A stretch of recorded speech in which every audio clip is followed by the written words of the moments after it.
എല്ലാവർക്കും ഹായ്, പുതിയൊരു വീഡിയോയിലേക്ക് സ്വാഗതം. അപ്പോൾ ഇന്നത്തെ ബ്രേക്ക്ഫാസ്റ്റ് ദോശയും ചമ്മന്തിയായിരുന്നു. നന്ദൂട്ടൻ ചായ കുടിച്ച് സ്കൂളിൽ പോയി, ഞാനും ഷോപ്പിൽ പോയി. അപ്പോൾ ഷോപ്പിൽ കുറച്ച് കസ്റ്റമറിലുണ്ടായിരുന്നു. അപ്പോൾ ഇന്ന് ഞങ്ങൾക്ക് പോയിനാച്ച് പോകാനുണ്ട്. ഞാനും നിശ്ചയിച്ചും കൂടി പോയതാണ്. അപ്പോൾ എൻ്റെ കസിൻ ഏട്ടൻ ആക്സിഡൻ്റായി ഡിസ്ചാർജായി വന്നിട്ടുണ്ട്. അപ്പോൾ ഒന്ന് കാണാൻ പോയതാണ്. പോകുന്ന വഴി ഹൈവേയിലേ പോയത്, പണി നടന്നുകൊണ്ടുണ്ട്. കാണാൻ നല്ല രസമാണ്.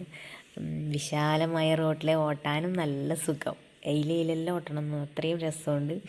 അപ്പോൾ തിരിച്ച് ഷോപ്പിൽ വന്നു. വൈകുന്നേരം ആകുമ്പോൾ ഞങ്ങൾ ചായ കുടിക്കാൻ ഇറങ്ങി. താഴെ വഴിയോരം ചായക്കടയിലാണ് പോയത്. അവിടെ പലതരം സ്നാക്സ് ഉണ്ട് വൈകുന്നേരത്തേക്ക്.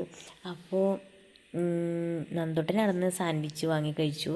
അപ്പം നമ്മൾ മൂന്നാളും ഇലയട, പൊടി, കടല ഇതൊക്കെ വാങ്ങി കഴിച്ചു. പിന്നെ ഞാൻ വീട്ടിലെത്തി. ഇപ്പോൾ കറി ഉണ്ടായിട്ട് രാവിലെ ബീട്രൂട്ട് വറവായിരുന്നു ഉണ്ടാക്കിയത്. അപ്പോൾ ഞാൻ വിചാരിച്ചു പെട്ടെന്ന് ഉണ്ടാക്കാൻ പറ്റുന്ന ഒരു കറിയാണ് പരിപ്പ് വെള്ളം. അപ്പോൾ ഇത് പൃഥ്വിയേട്ടൻ്റെ അമ്മ ഉണ്ടാക്കുന്ന കണ്ടിട്ടാണ് കേട്ടോ ഞാൻ പഠിച്ചത്. എനിക്ക് അപ്പോൾ ആ കറിയൊക്കെ നല്ല ഇഷ്ടം തോന്നി. അപ്പോൾ ഞാനിത് അപ്പോൾ എളുപ്പമാണ് ഉണ്ടാക്കാൻ. അതിന് വേണ്ടി ഞാൻ പരിപ്പും തക്കാളിയും സവാളയും പച്ചമുളകും മഞ്ഞൾപ്പൊടി ഉപ്പുപൊടിയിട്ട് നന്നായി വേവിച്ചെടുത്തു. അതിലേക്ക് പുളി പിഴിഞ്ഞു കൂട്ടണം, വാളംപുളി പിഴിഞ്ഞു കൂട്ടി.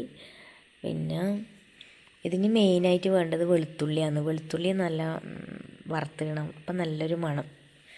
പിന്നെ ഞാനിതിലേക്ക് ഒരു കഷ്ണം വെല്ലം, പിന്നെ കായപ്പൊടി ഇതെല്ലാം ചേർക്കാറുണ്ട്.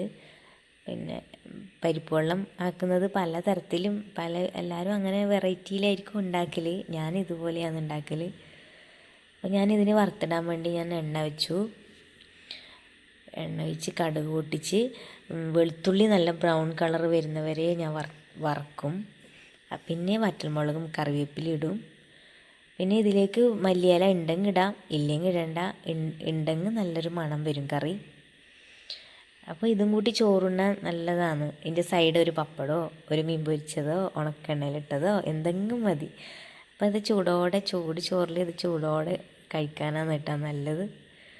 അപ്പോൾ ഇത് പെട്ടെന്ന് ഉണ്ടാക്കാനും പറ്റും. വിചാരിക്കുമ്പോഴത്തേക്ക് കറിയായി. അപ്പോൾ ഇതിലേക്ക് കുറച്ച് കളർ വരാൻ വേണ്ടി ഞാൻ കുറച്ച് കാശ്മീരി മുളക് പൊടി ചേർക്കും. അപ്പോൾ കുറച്ചൊരു കളറും വരും കറി. അങ്ങനെ പരിപ്പ് വെള്ളം റെഡിയായി. അപ്പോൾ ഇന്ന് രാത്രിയത്തെ ഫുഡിന് പരിപ്പ് വെള്ളവും അതുപോലെ ബീട്രൂട്ട് വറവും അച്ചാറും കൂട്ടിയായിരുന്നു ഞങ്ങൾ കഴിച്ചത്. അപ്പോൾ നന്ദുവിന് ഇത് ഭയങ്കര ഇഷ്ടമാണ് ഈ കറി. ഞാൻ ഇടയ്ക്കിടയ്ക്ക് ആക്കും, എപ്പോഴാക്കുമ്പോൾ എല്ലാവർക്കും ഒരു മടുപ്പല്ലേ. അപ്പോൾ ഈ കറി ഇഷ്ടപ്പെട്ടാൽ ഒന്ന് ഉണ്ടാക്കി നോക്കണം. ലൈക്ക് ചെയ്യണം, കമൻറ്റ് ചെയ്യണം, സബ്സ്ക്രൈബ് ചെയ്യണം. അപ്പോൾ ബൈ.